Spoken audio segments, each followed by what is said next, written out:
You've probably said, "Hello" and "How are you?" a million times. But what about real-life situations? Ordering food at a restaurant, checking into a hotel, or trying to bargain while shopping? In this video, Engrab brings you 58 everyday expressions and useful sentences that real people use in real situations, whether you're traveling, eating out, or just living life. Let's make English work for you, starting now.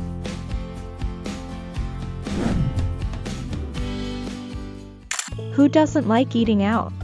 It's good to treat yourself once in a while to delicious food, superior service, and quality time with your loved ones. To make such an experience easier and more enjoyable, it's even better to communicate efficiently in English in English-speaking restaurants. Therefore, we will provide you with the top 9 most useful English expressions you should know when eating out. Are you ready? Let's dive in.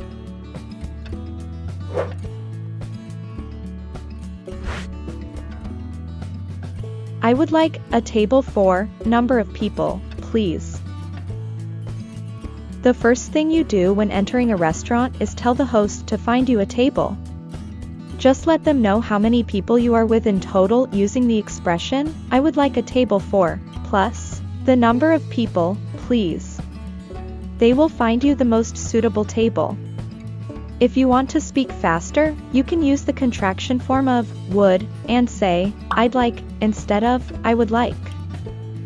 Or, if you want to keep it quick and simple, a table for, plus, the number of people, please, should be enough. How may I help you, sir? I would like a table for 3, please. A table for 2, please.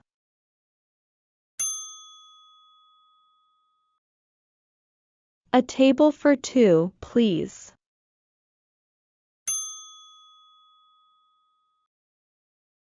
A table for 2, please.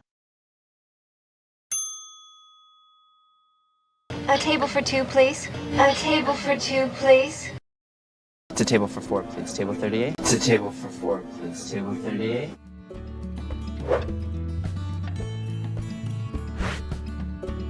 May, or, can I see a menu, please? Usually, a menu is given to you as soon as you are seated at a table.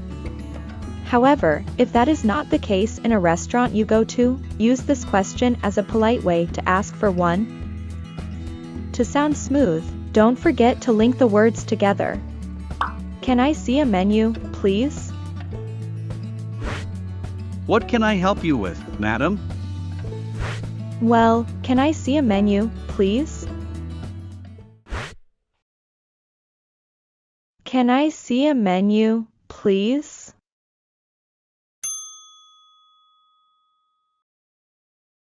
Can I see a menu, please?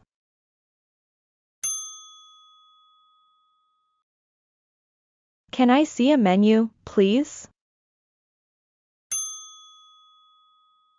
Hi, can I see a menu, please? Hi, can I see a menu, please?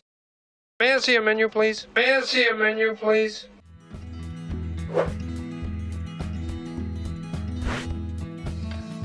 On the side. Usually, when you order a dish in a restaurant, you need to specify what will be served on the side. The side in this case means a small amount of specific food that you order in addition to your main dish. Most of the time, we add the expression, on the side, right after the name of the dish we order. Can I have a burger, extra cheese on the side? On the side.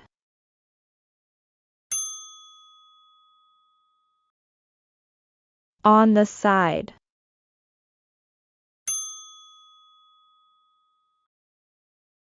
On the side. One grilled cheese with ranch on the side. One grilled cheese with ranch on the side. Bacon and cheese on the side. Bacon and cheese on the side.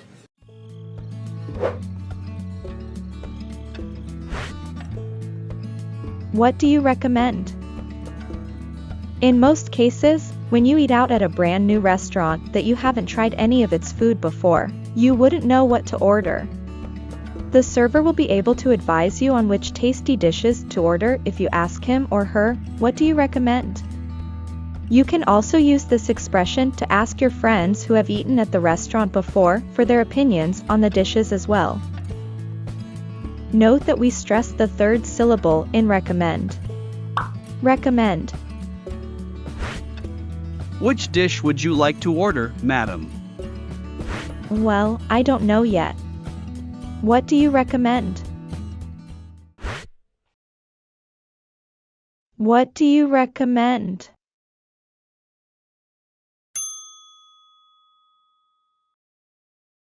What do you recommend?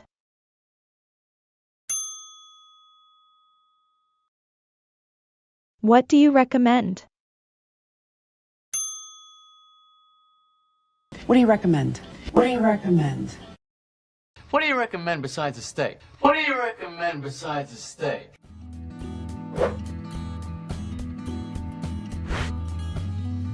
Could I get the rest to go? When eating out at restaurants, we usually have leftovers from large meals. It is possible for some restaurants to fine us for this, but it is normally possible to take them home if we are already full. To do this, we just need to politely ask the waiter, "Could I get the rest to go?" FYI, to go is a phrase that means you want your food wrapped up so that you can take it away instead of eating it on the spot. Could I get the rest to go?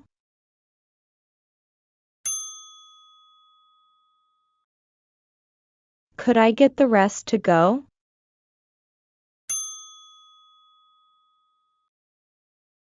Could I get the rest to go? I want the rest to go. I want the rest to go. Could I get one to go? Could I get one to go?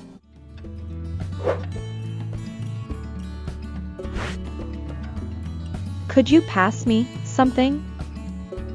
When you are at a restaurant, especially when you are seated at a really big table with many people, sometimes you want to get the salt, the sugar, or the sauce that you can't reach. By asking this question, you are asking the person near you to pass it to you. Yes, what do you need, Sarah? Could you pass me the sugar? Could you pass me the salt?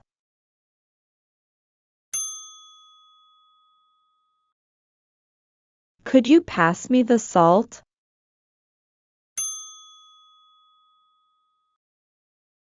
Could you pass me the salt? Can you pass me a salt? Can you pass me a salt? Robert, could you, pass me those cookies? Robert, could you, pass me those cookies?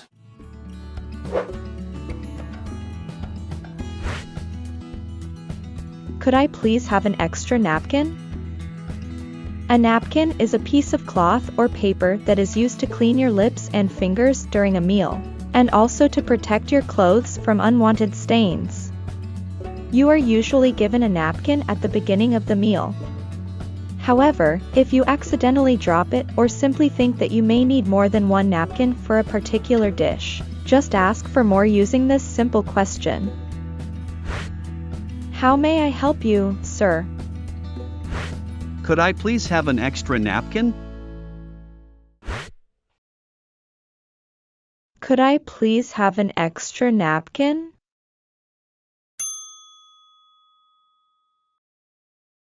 Could I please have an extra napkin? Could I please have an extra napkin? Can we have some napkins, please? Can we have some napkins, please? You know, honey, can we get an extra napkin? You know, honey, can we get an extra napkin?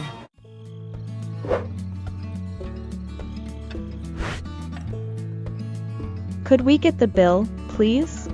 Or, could we have the check, please? When finished with your meal, you could use this expression to politely ask your waiter for the bill. It's much more native and appropriate to say this than saying, "I would like to pay," or asking, "How much was the food?"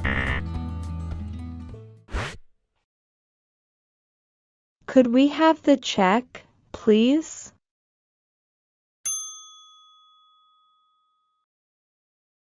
Could we have the check, please? Could we have the check, please? Sorry, could I have the bill, please? Sorry, could I have the bill, please? Could I have the check, please? Could I have the check, please?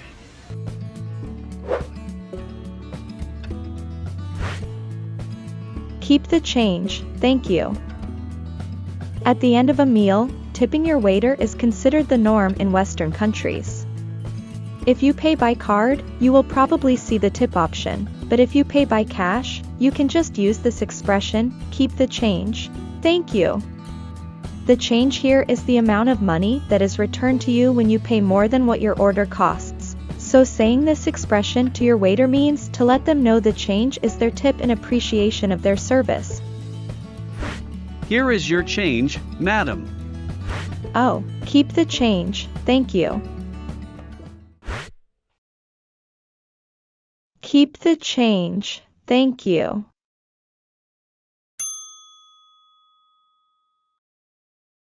Keep the change, thank you.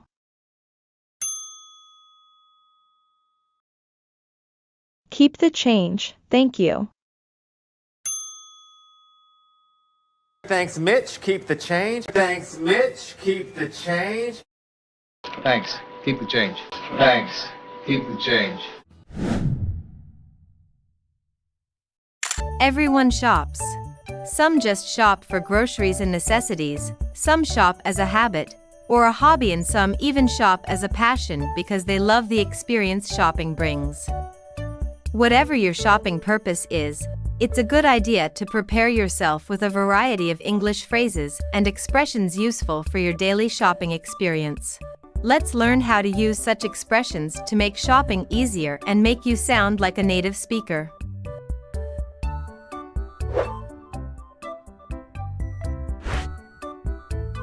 It's a ripoff, or I got ripped off. Have you ever spotted a product that is so overpriced, meaning it is unreasonably expensive, that it kinda gets ridiculous even to think about? Well, if you have, then ripoff is the perfect phrase to describe how you feel. It can be used as either a noun or a verb. In the noun form, you might say, it's a ripoff, or I just got ripped off, in the verb form if you realize that you actually paid for the overpriced item. Note that when ed is added to the end of rip, it's pronounced as t. Therefore, when we link ripped and off together, they sound like this. Ripped off. It's a rip-off. I got ripped off. That book is more than $100? That's a rip-off. I just learned that the car I bought was $1,000 more expensive than its actual worth. I got really ripped off, didn't I? It's a rip-off.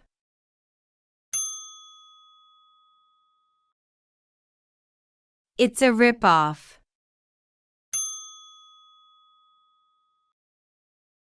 It's a rip-off. They are ripping me off. They are ripping me off. That's a ripoff. That's a ripoff.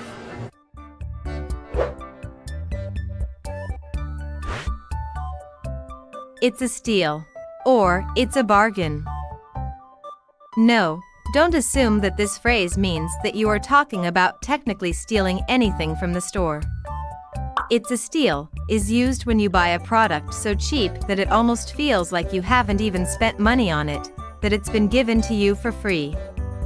Don't be afraid to use it, as it is a very common idiom to express your shopping excitement. It's a bargain is synonymous to the phrase, and hence can be used alternatively. That price is definitely a steal. You won't be able to find a cheaper computer elsewhere. Wow! The desk I bought was too cheap to be true. What a bargain! It's a steal.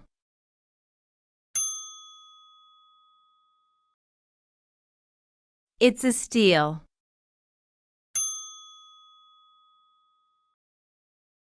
It's a steal. 500 a month, it's a steal. 500 a month, it's a steal. At 20,000, it's a steal. At 20,000, it's a steal.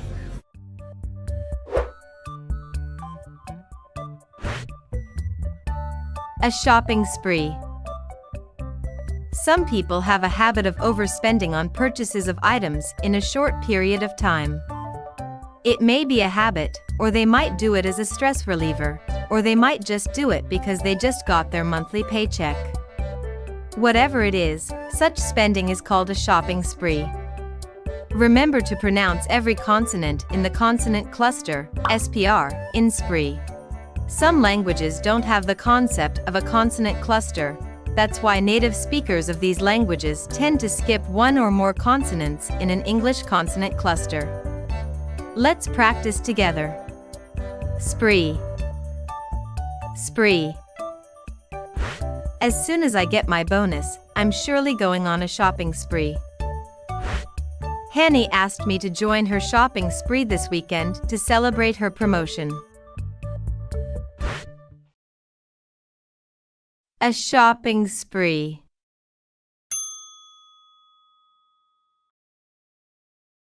A shopping spree. A shopping spree. A shopping spree to end all. A shopping spree to end all. A shopping spree with the girls, huh, Larry? A shopping spree with the girls, huh, Larry?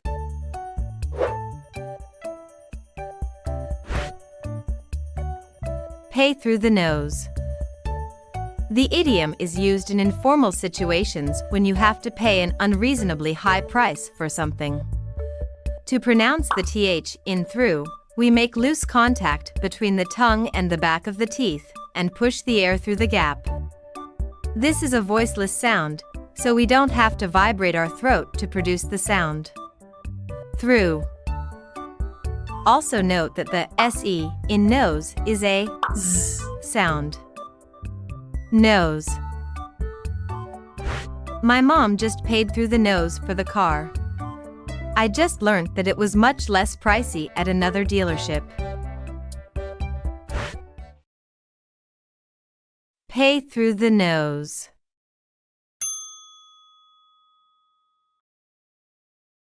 Pay through the nose. Pay through the nose. They will pay through the nose, which we will split 50-50. They will pay through the nose, which we will split 50-50. They'll pay through the nose for it. They'll pay through the nose for it.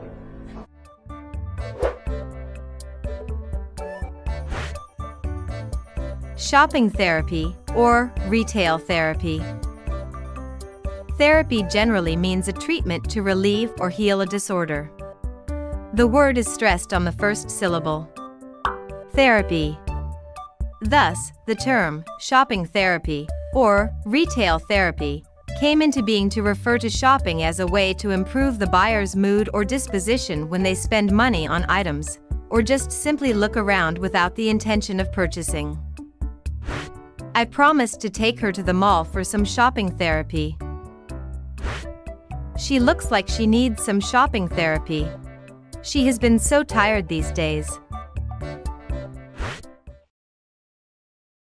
Shopping therapy.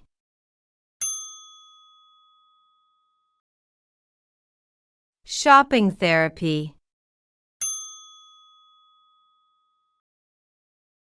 Shopping therapy. I like a bit of retail therapy. I like a bit of retail therapy.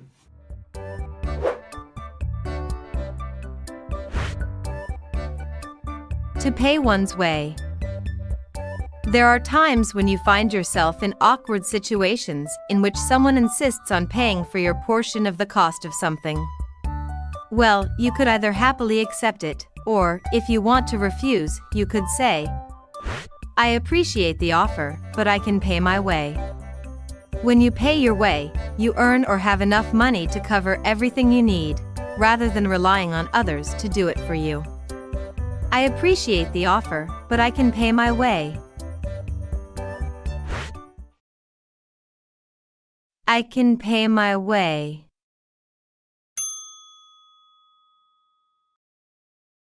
I can pay my way. I can pay my way. You can't pay your own way, can you? You can't pay your own way, can you? I do pay my own way. I do pay my own way.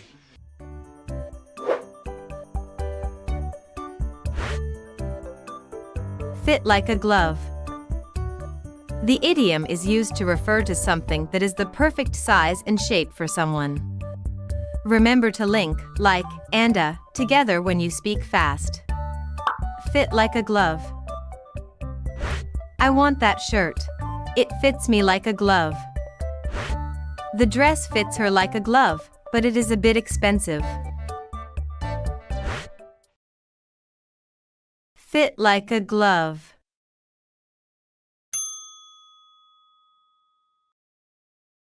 Fit like a glove. Fit like a glove. Fits like a glove. Fits like a glove. It fits like a glove, Captain. It fits like a glove, Captain.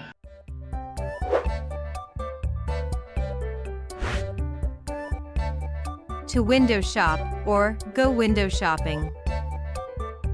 The term window shopping is used when you are merely browsing through stores, looking at items without the intention of purchasing them.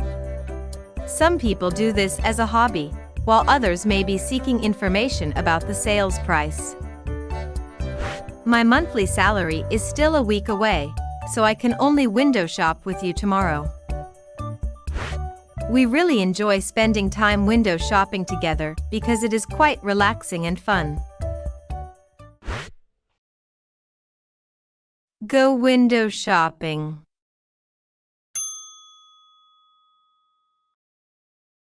Go window shopping. Go window shopping. Miranda, come on, no window shopping. Miranda, come on, no window shopping. We've got a lot of window shopping to do. We've got a lot of window shopping to do.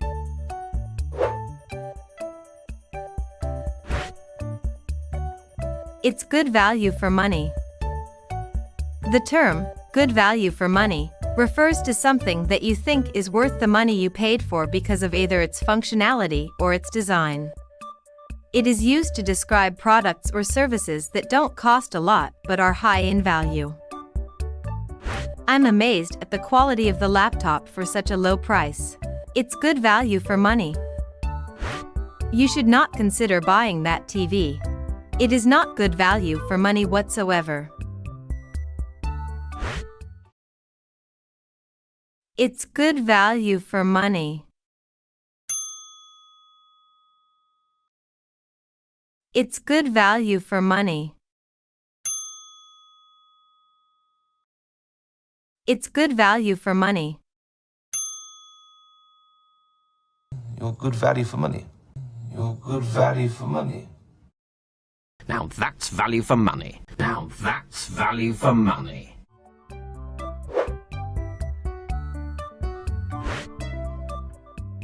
Shop around. Shopping can take a while since you rarely find the items you are looking for at the best price in the first few shops. Therefore, you tend to visit many more stores selling similar products to compare prices and value. The term shop around refers to this activity. Remember to stress the second syllable in around. Around. Now let's try to link the words together. Shop around. The necklaces here are nice, but too expensive. I'll shop around for something more affordable. She took some time shopping around the mall for a dress. Shop around.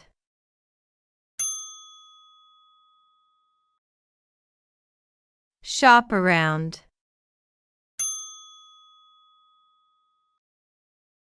Shop around. You could have shopped around. You could have shopped around. Maybe we should shop around a little bit. Maybe we should shop around a little bit. Bargaining, the act of negotiating the price of a product, is an art in business. Like all art, it requires techniques and consistent practice to master. Being able to effectively negotiate with a customer or a seller can lead to potentially fruitful results for a business, be it a large order and profit or a long-term business relationship with another party. This is why today we are going to learn some easy and useful English expressions for bargaining, either for your own business or for your daily transactions.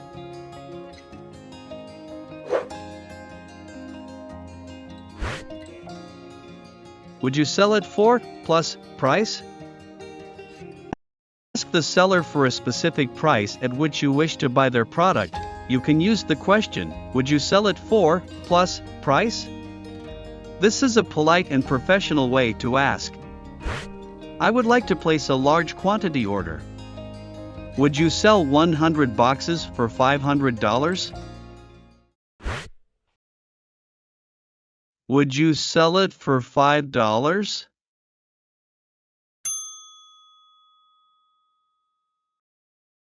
Would you sell it for $5?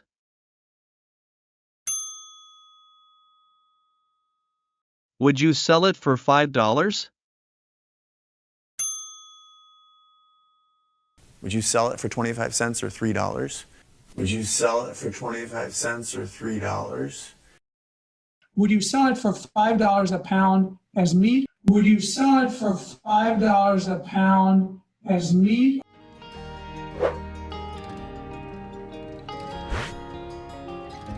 It's a little out of our price range.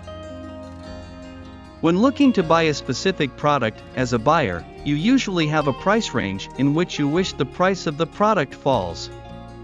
Any price within this range should be comfortable enough for you to consider purchasing.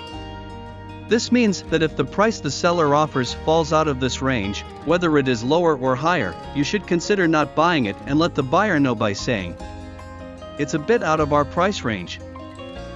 I'm looking for a product priced between $10 and $20. The one you offer is a bit out of our price range." It's out of our price range.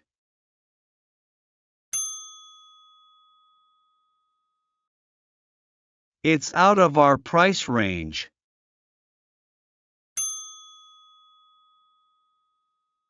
It's out of our price range. It's out of our price range. It's out of our price range. A bit out of our price range right now. A bit out of our price range right now.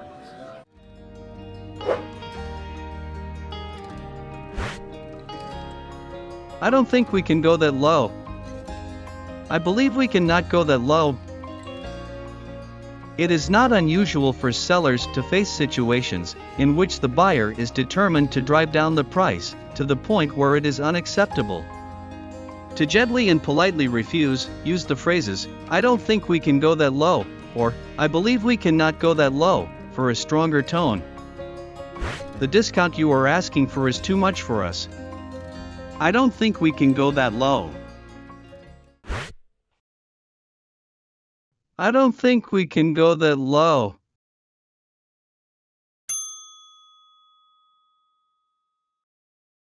I don't think we can go that low.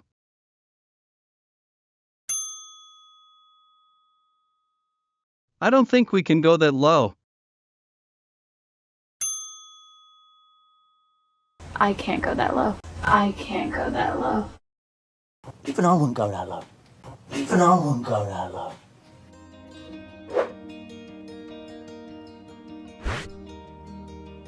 Is that the best you can do? As a buyer, you always want to secure an order at the lowest possible price the seller can offer. Sometimes, even though a seller claims they have offered a rock-bottom price, you can sense that it might not be genuine. To bargain for an even better price, you can ask, is that the best you can do? $5 for one pencil? Is that the best you can do? How about $4? Is that the best you can do?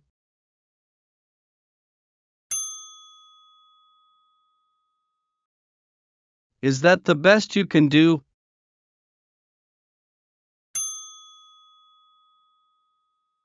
Is that the best you can do? 500. Is that the best you can do? 500. Is that the best you can do? That's the best you can do. That's the best you can do.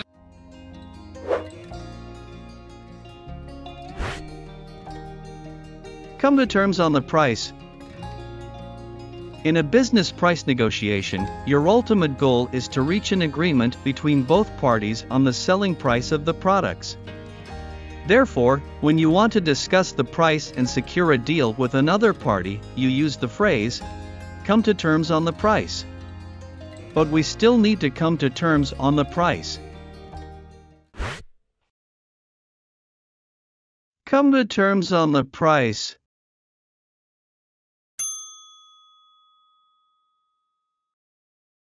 Come to terms on the price.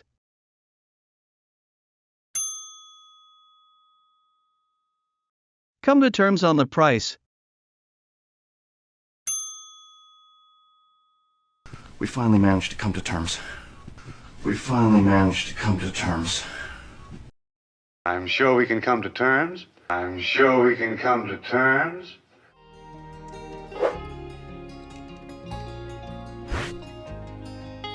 Rock bottom price. Rock bottom price essentially means the lowest price that is possible for the seller to offer to the buyer. This term is used by sellers to indicate that they do not intend to give further discounts. For example, we have already offered you the rock bottom price for this order. Rock bottom price.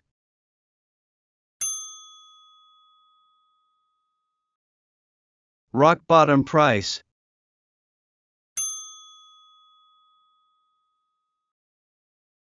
Rock bottom price. We could buy it for rock bottom price. We could buy it for rock bottom price. He was sold for the rock bottom price of $2,000. He was sold for the rock bottom price of $2,000.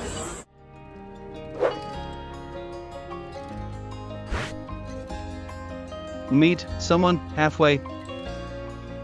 Sellers always offer the highest price when bargaining, while buyers always demand the lowest. The gap between these two prices gradually narrows as the bargaining process goes on. If both parties decide to agree on the middle point of the price gap, we say that they meet each other halfway. Now that you ask to lower the price from $500 down to $400, how about we meet each other halfway at $450? Meet halfway.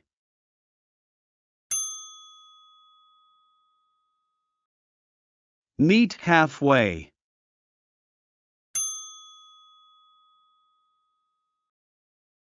Meet halfway. Maybe we meet halfway. Maybe we meet halfway. We were trying to meet you halfway. We were trying to meet you halfway.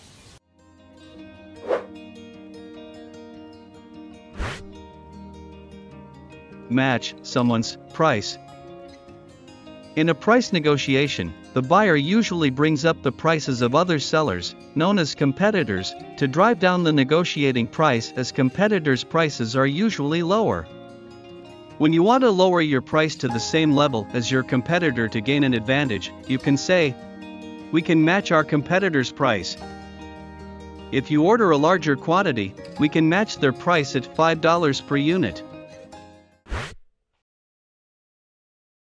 Match price.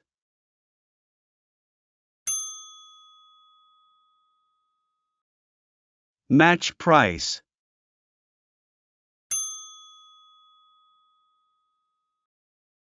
Match price.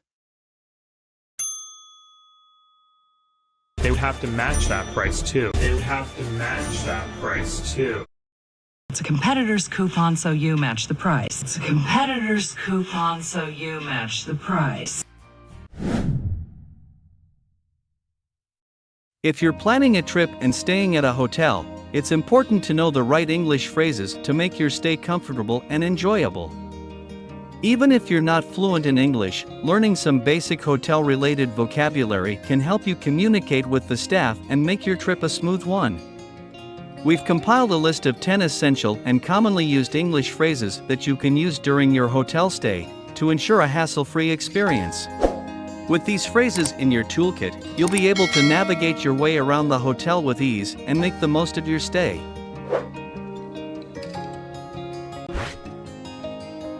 Do you have any vacancies? If you haven't booked a room online and are in need of a place to stay, you'll need to ask the hotel receptionist if they have any vacancies. A vacancy simply means that a room is available for occupancy.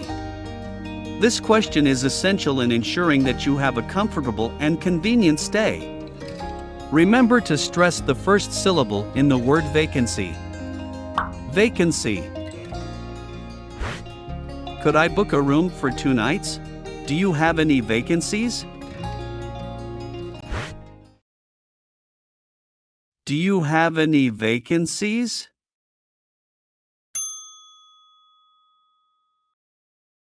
Do you have any vacancies?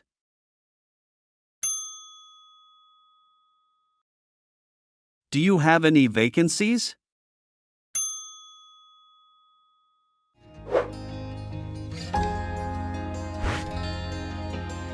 I have a reservation under, plus, your name. During peak season, hotels tend to get booked up quickly, so it's always a good idea to make your reservation well in advance. Not only does booking early secure your spot, but it can also come with additional benefits such as reduced prices and room upgrades. Once you've successfully made a reservation, it's important to let the hotel receptionist know that you have a booking when you arrive. Simply state, "I have a reservation under your name," to gain access to your room and start enjoying your stay without any unnecessary delays or confusion. I have a reservation for a room with a double bed and a balcony view. I have a reservation under Jack. I have a reservation under Jack. I have a reservation under Jack.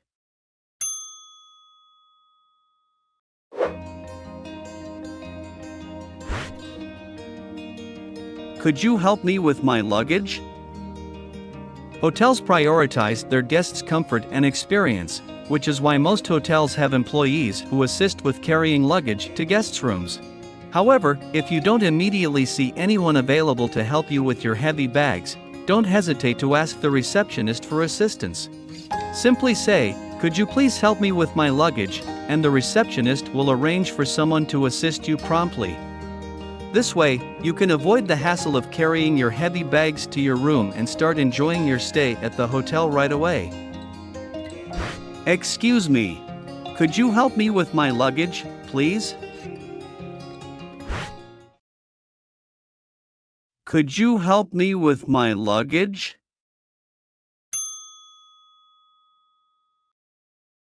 Could you help me with my luggage?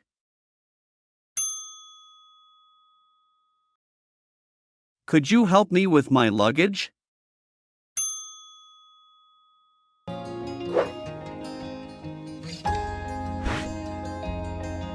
Is there a shuttle to the airport or train station? Hotels prioritize providing excellent service to their guests and ensuring their satisfaction throughout their stay. To achieve this, hotels offer a range of services, including transportation to and from the hotel to various locations like the airport or train station.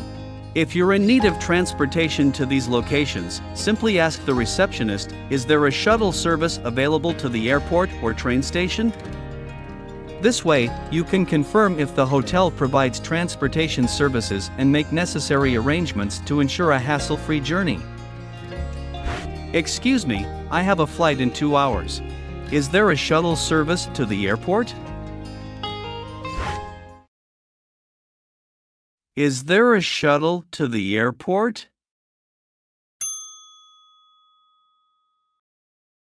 Is there a shuttle to the airport?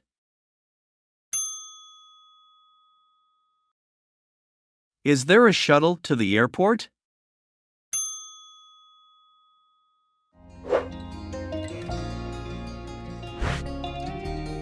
There seems to be an issue with my room. Could you send someone up to take a look? Hotel rooms are not always flawless, and guests may come across issues with equipment, furniture, or other amenities during their stay. If you encounter any problems with your room, simply inform the receptionist politely by saying, "Excuse me, there seems to be an issue with my room. Could you send someone up to take a look?" The hotel staff will promptly send a manager or specialist to address the issue and ensure that you have a comfortable and enjoyable stay. By communicating the issue politely and calmly, you'll be able to resolve any problems efficiently and without causing any unnecessary stress or inconvenience. Good morning, sir. How might I help you? There seems to be an issue with my room. Could you send someone up to take a look? Could you send someone up to take a look?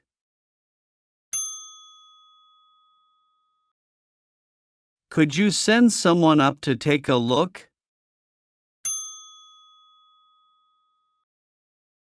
Could you send someone up to take a look?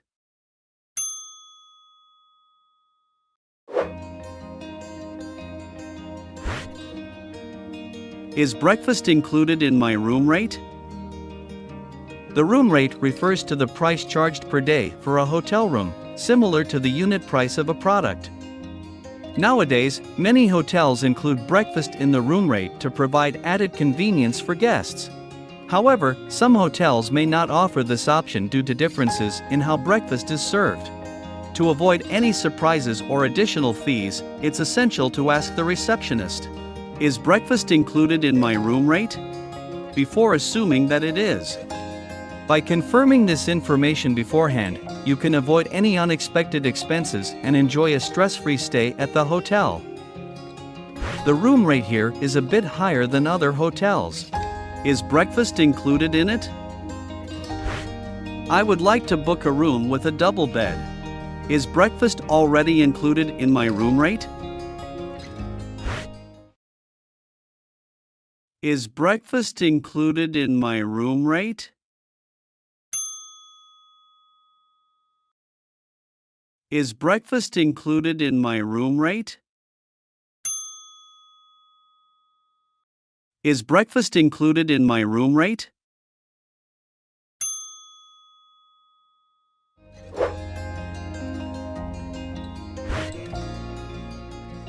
Can I have an extra or another ta-ta-ta in the room, please? If you find that the number of blankets, towels, or pillows in your hotel room is not sufficient for your needs, don't hesitate to ask the receptionist for more. Simply say, "Excuse me, could I please have an additional blanket or towel or pillow in the room?" The hotel staff will be happy to accommodate your request and ensure that you have a comfortable and enjoyable stay. Well, we have 2 babies coming along. Could I have an extra blanket in the room? Could I have an extra blanket in the room?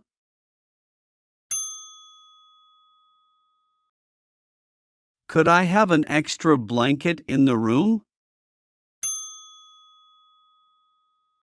Could I have an extra blanket in the room?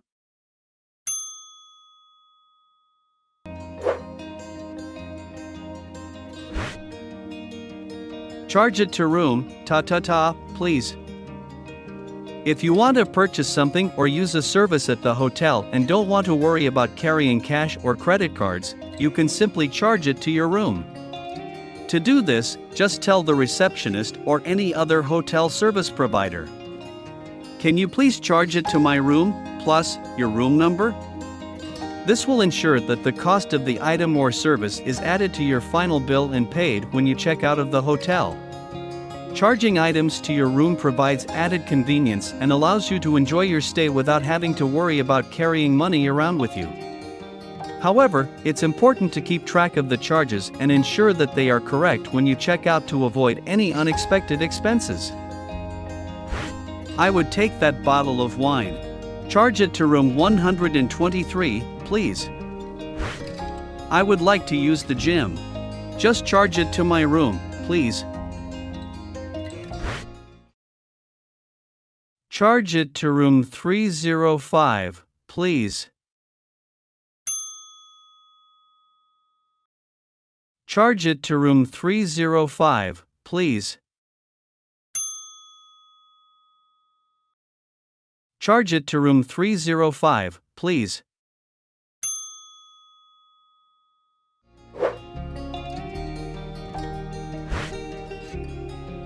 I would like to check in or check out. When you arrive at a hotel, the first thing you'll need to do is check in. Similarly, when it's time to leave, you'll need to check out. To check in or out, simply approach the receptionist and say, "I would like to check in or check out." This lets them know that you're there to either confirm your accommodation or to finalize your departure. I made a reservation under the name Jack. I would like to check in now. I would like to check out now. It was a wonderful experience. I would like to check in.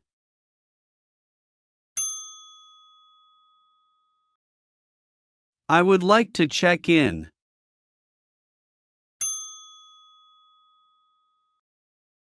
I would like to check in.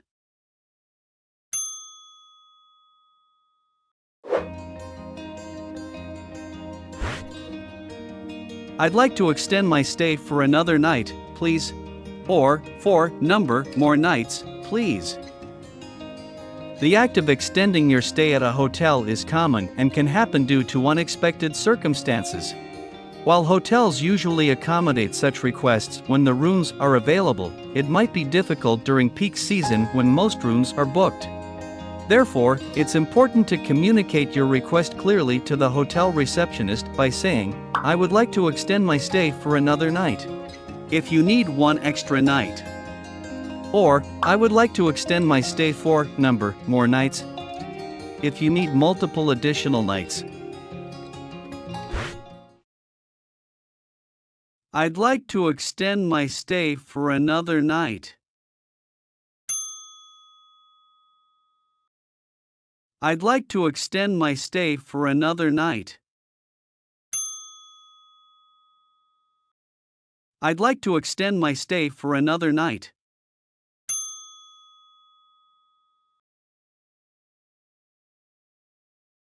There may be times in life when you need to travel overseas for work or vacation. It doesn't matter if you've traveled abroad before or if it's your first time. Checking in and out at airports are processes you will have to go through before arriving in another country. It will be inevitable that you will hear or participate in English conversations with airport employees or other passengers. In such circumstances, there are many different phrases that you might hear. There can be information about the departure and arrival of flights, instructions for boarding and baggage claims, and security alerts. Observe these phrases carefully, as they can provide you with information that can make your airport experience less stressful and more enjoyable. This will help prepare you for any future trip. At the airport check-in counter.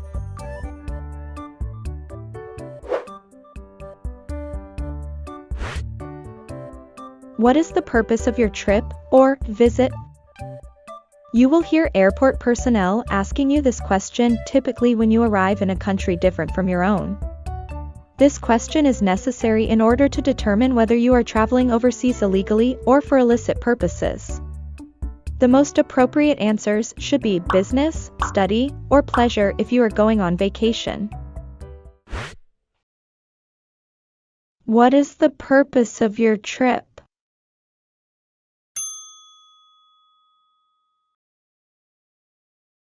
What is the purpose of your trip?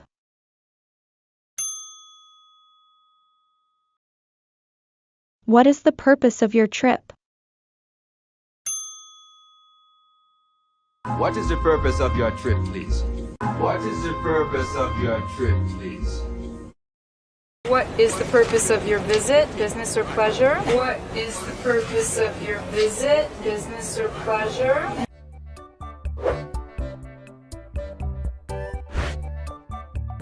Can or may I have your passport and boarding pass, please? When you arrive at the check-in counter, you need to show your travel documents, including your passport, boarding pass, visa, etc.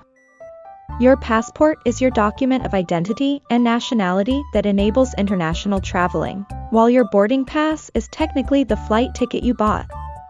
When you hear this question, make sure to follow it exactly to avoid any unwanted circumstances. The appropriate answer should be something like, "Here they are." May I have your passport, please?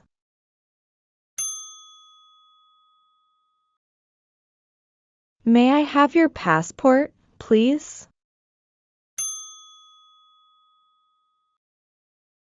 May I have your passport, please? Can I have your passport? Can I have your passport? May I see your boarding pass? May I see your boarding pass?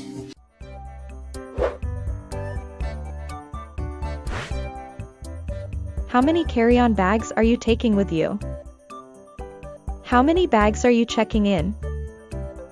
Carry-on bags and check-in bags are the two types of baggage you take on your trip. Check-in bags are the ones you send to the airport for handling, while carry-on bags are the ones you bring along on the plane. In order to avoid any complications on your trip, make sure you give the right answer to this question. How many bags are you checking in?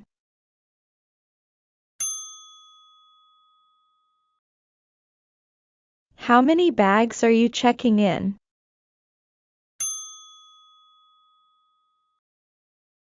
How many bags are you checking in? How many bags are we checking in? How many bags are we checking in?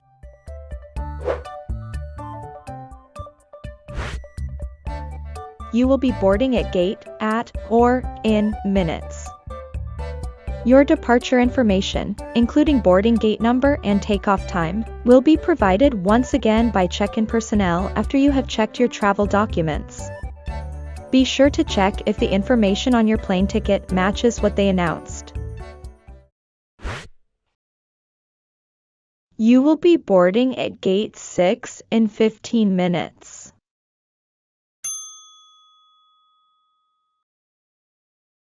You will be boarding at gate 6 in 15 minutes.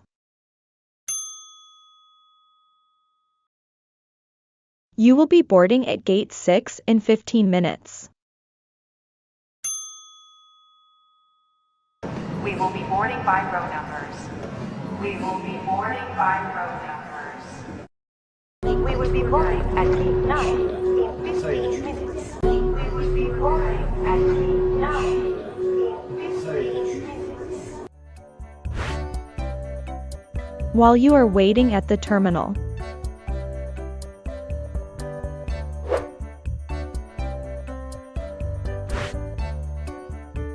flight has been delayed.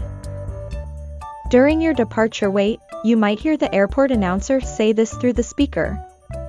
This phrase means that a particular flight is going to depart later than scheduled. To determine if it's your flight, listen carefully to the flight number. Flight 136 has been delayed.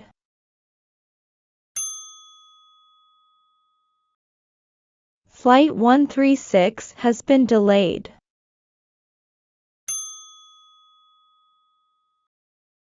Flight 136 has been delayed. Flights to Anaconda, Chile are delayed several hours. Flights to Anaconda, Chile are delayed several hours.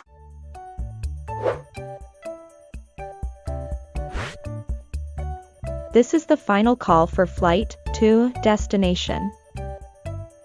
This phrase is called the final boarding call of a flight. When you hear this, it means that a flight is about to depart in 15 to 20 minutes but hasn't filled up yet, so the airport makes an announcement to summon the remaining unseated passengers.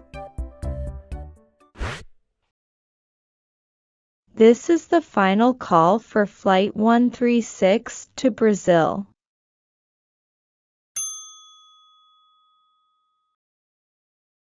This is the final call for Flight 136 to Brazil.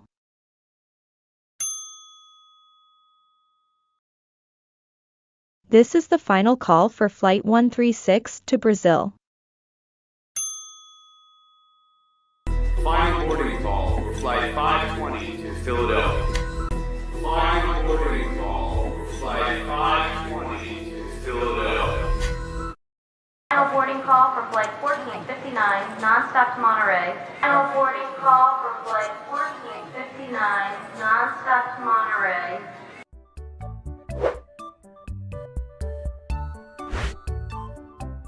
Flight ABC is now boarding. The airport announces this phrase to indicate when a particular flight is letting its passengers board in preparation for departure. Listen carefully to the announcer during this announcement to check if it is your flight that is taking passengers. Flight 136 is now boarding.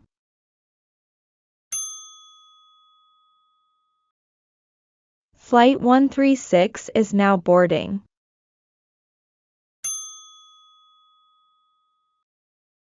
Flight 136 is now boarding. Flight number 12 is now boarding. Flight number 12 is now boarding. Flight 433 now boarding. Flight 433 now boarding. On the airplane.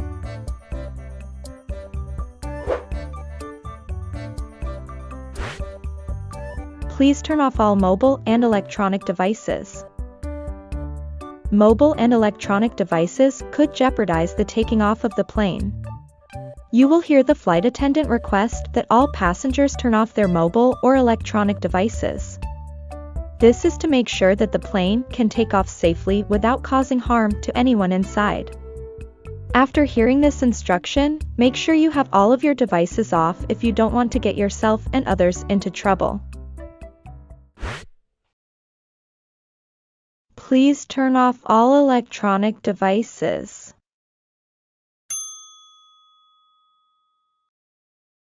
Please turn off all electronic devices. Please turn off all electronic devices. Please turn off all electronic devices. Please turn off all electronic devices. Please turn off all electronic devices. Please turn off all electronic devices.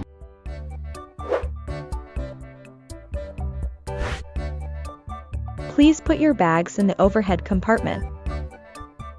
The overhead compartment is the place above the plane seats into which the flight attendant will instruct passengers to put their carry-on bags.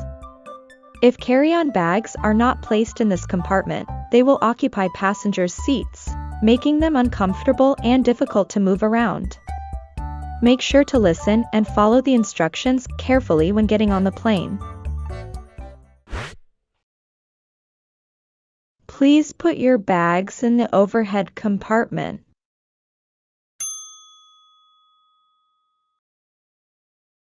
Please put your bags in the overhead compartment.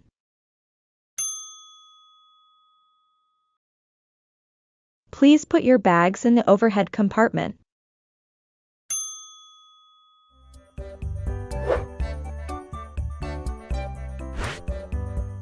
Please fasten your seatbelts, because the plane is going to take off soon. Whether traveling by car or by plane, fastening seatbelts is an essential safety measure. Seatbelts may sometimes be neglected in vehicles. However, on a plane, if you don't learn how to fasten your seatbelt properly, you will end up flying all over the cabin. This will put you and others in tremendous danger when the plane takes off. This is why when you hear this phrase from the flight attendants, don't ignore it. For your own safety, listen carefully and follow their instructions. Please fasten your seatbelts.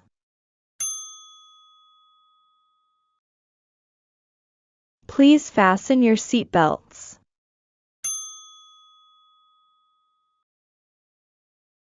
Please fasten your seatbelts. Please fasten your seatbelts. Please fasten your seatbelts. Please fasten your seatbelts. Please fasten your seatbelts. It can be confusing and messy at times to be at a busy airport, especially one in a foreign country. The English phrases we have provided you above should help you navigate your airport process and travel with ease. Thank you for watching this video up to the very end. And if you find the video useful, please hit like, and don't forget to subscribe to our channel for more videos. Also, comment down below any topic you would love to watch in the next videos. See you next time. As you may have noticed, people often find it confusing to translate certain phrases and expressions in the corporate world, since direct translation does not always make sense. This can cause confusion, making it difficult to keep track of a conversation or in a meeting. We're going to have a look at very common English phrases and expressions used in business. Rat race. A rat race is a job or a way of life in which people compete fiercely with each other for success, wealth, or power. Note that the CE in race is a S sound. Race. Rat race. After years of struggling, he decided to get out of the rat race and bought a small house in the countryside. Rat race.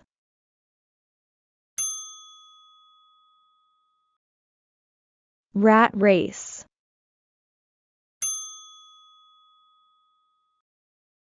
Rat race. Technically, he's given up the rat race. Technically, he's given up the rat race. I am so tired of the rat race. I am so tired of the rat race.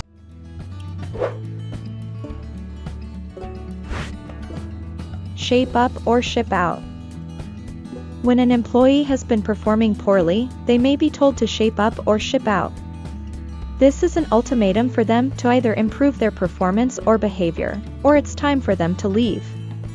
The SH in both shape and a ship is pronounced as the sh sound. To produce this sound, your tongue points upwards towards the roof of your mouth, while making some contact between the tongue and the teeth at the sides of the mouth. Sh. Shape. Ship. Now let's try to link the verbs together with their following prepositions. Shape up. Ship out. Shape up or ship out. Shape up or ship out.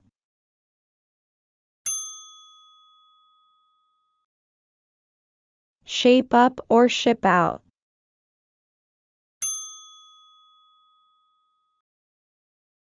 Shape up or ship out. Says it's shape up or ship out. Says it's shape up or ship out. You need to shape up or ship out. You need to shape up or ship out.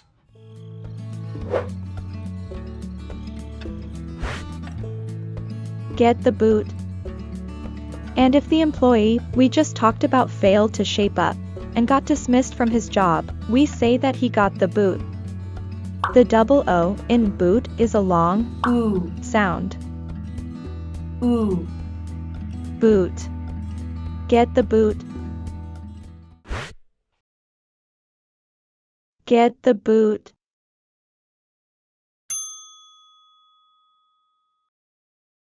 Get the boot.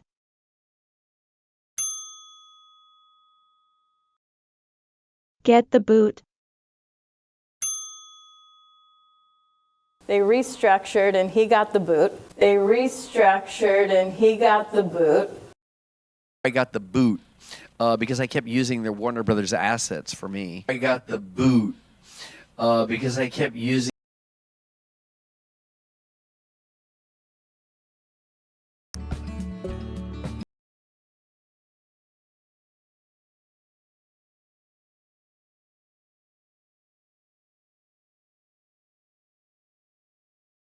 Have to go back to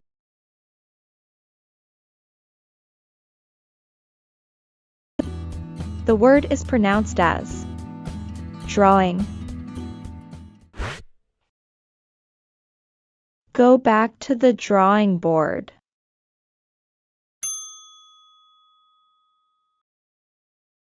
Go back to the drawing board.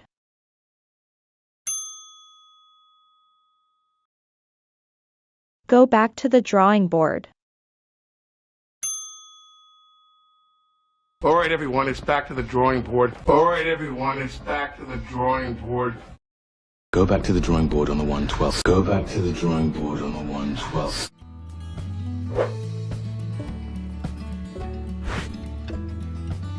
Drive a hard bargain.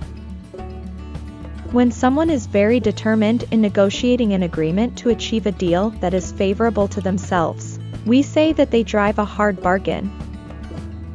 We stress the first syllable in bargain. Bargain. Now try to link drive and a together for a smooth flow in fast speech. Drive a hard bargain. Drive a hard bargain.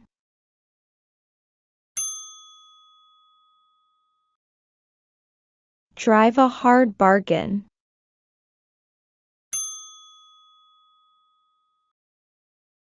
Drive a hard bargain.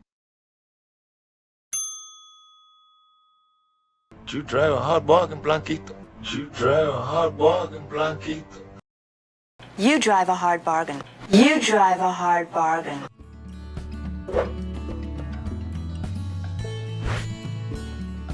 Dead wood. Dead wood is a term used to call employees who are no longer productive, or worse, losing the company money. We call a company's decision to dismiss such employees cutting out the dead wood. To produce the short sound in wood, we raise the back of our tongue while rounding the lips and moving them forward a little. Wood. Dead wood.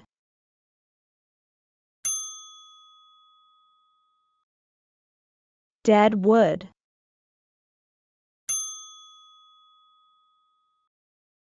Dead wood. Who's the obvious dead wood? Who's the obvious dead wood? You need to set some dead wood adrift. You need to set some dead wood adrift.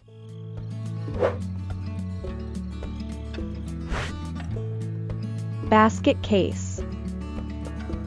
A basket case is a company or organization in severe financial or economic difficulties, especially one that has lost the ability to pay its debts and has become dysfunctional, run down, or close to failure. As used for a person, the term implies someone who cannot function normally due to extreme anxiety or distress. Basket case. Basket case.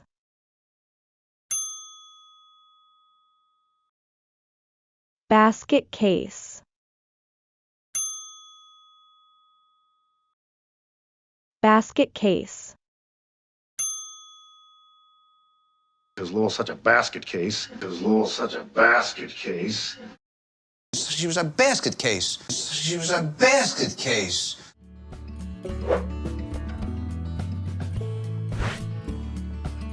Pull an all-nighter. When someone stays awake throughout the night, trying to do their work, we say they pull an all-nighter. As the sound in a nighter is between two vowels, it's usually pronounced as the fast sound in the American accent. Nighter. Now let's try to link the words together in fast speech. Pull an all-nighter. Pull an all-nighter.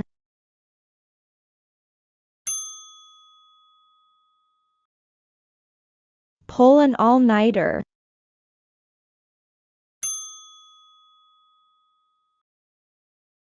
Pull an all-nighter. We're about to pull an all-nighter. We're about to pull an all-nighter. I'm pulling an all-nighter with Gerard. I'm pulling an all-nighter with Gerard.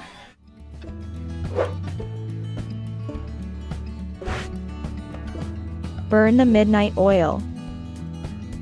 Burn the midnight oil is synonymous with pull an all-nighter, and hence can be used as an alternative to the phrase. The word midnight is stressed on the first syllable. Midnight. Burn the midnight oil.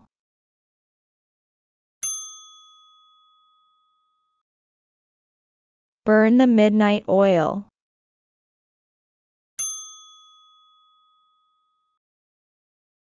Burn the midnight oil. Burning the midnight oil, Mr. Smith. Burning the midnight oil, Mr. Smith. Burning the midnight oil is not good for your skin. Burning the midnight oil is not good for your skin.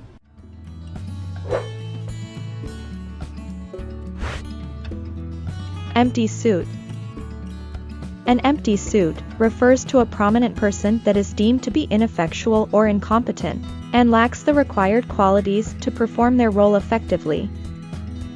Note that the UI is pronounced as the long oo sound. Suit. Empty suit. Empty suit.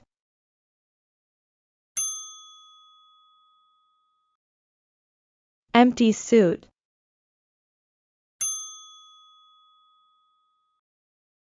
Empty suit. Pretty boys, nothing but empty suits. Pretty boys, nothing but empty suits. Bob Shapiro is an empty suit. Bob Shapiro is an empty suit.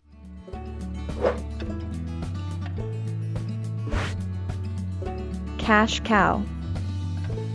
Cash cows are businesses or products that generate a steady income well beyond the money invested in them. Remember to curl your tongue up so it points upwards towards the roof of your mouth when pronouncing the SH sound in cash. Cash. Cash cow. Cash cow.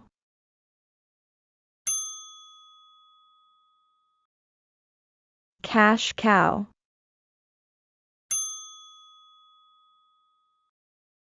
Cash cow. Hawthorne's a cash cow. Hawthorne's a cash cow. Look at this bone structure. This face is a cash cow. Look at this bone structure. This face is a cash cow.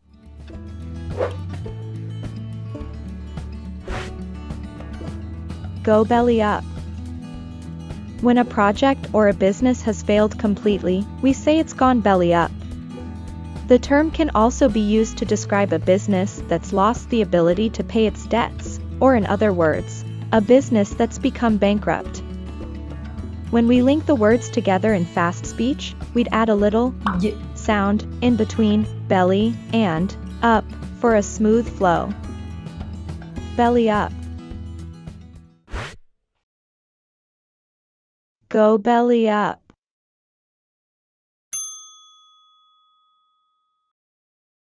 Go belly up.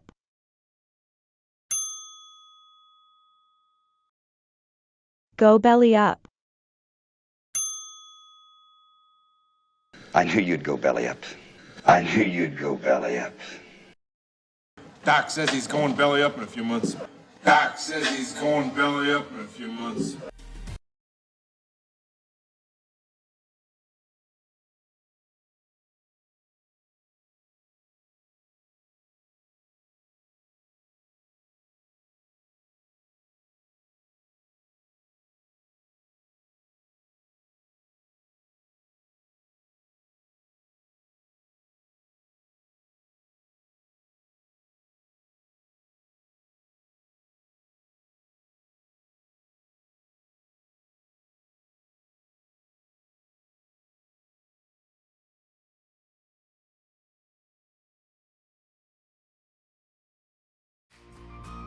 And that's a wrap for today.